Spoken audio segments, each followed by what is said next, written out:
गोटे घरर बाथरूम भितरु जड़े व्यक्तिंकर मृतदेह उद्धार हेबा परे मृत व्यक्तिंक स्त्री तांको हत्या करा जाइथिबा अभियोग आनिबा सह तांको स्वामी को अन्य जड़े महिला लोक लगाई मारी देइथिबा बड़बिल पुलिस निकटरे लिखित एतला दैछंती। एपरी एक संदेहजनक घटना घटिछि केन्दुझर जिला बड़बिल थाना अंतर्गत महांत बस्ती अंचल रे। आउ मृत व्यक्ति जनक अनिल साहू बोली जना पड़िथिबा बेले तांको घर बालेश्वर जिला पुदुना ग्राम रे। से बड़बिल चोलामंडल फाइनान्स कंपनी रे क्रेडिट मैनेजर भावे कार्य करुथिले। तेबे अनिल मृतदेह को पुलिस बाथरूम रु जबत करिबा परे तांको घर लोकंकु खबर देइथिले।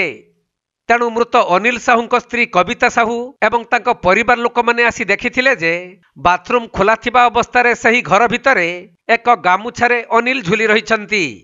परे साही पड़िशांक सह कथबार्ता हेबारु जानिबाकु पाइथिले जे पूर्वरु ही तांको भड़ा घर कबाट खुला रहिथिला।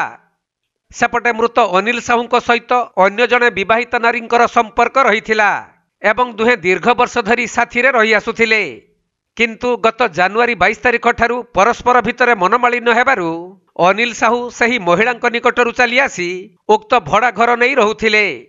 तेणु सही महिला जनक लोक लगाई तांको स्वामी को मारी देइथिबा मृत अनिलंक स्त्री कविता पुलिस निकटरे अभियोग करिसंती।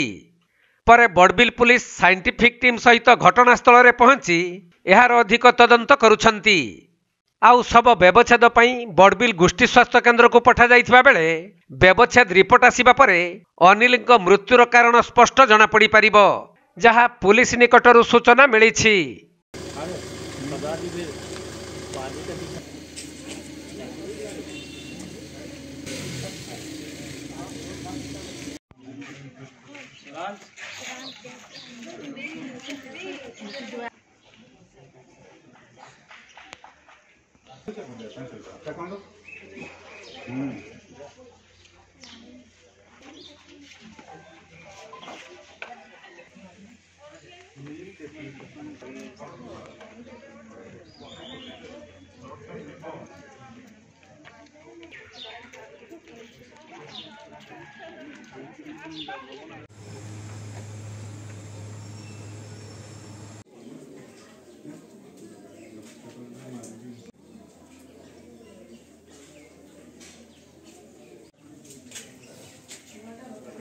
केन्दुझर जिला बड़बिलू दीपेश कुमार बेहरा रिपोर्ट, कोणार्क लाइव।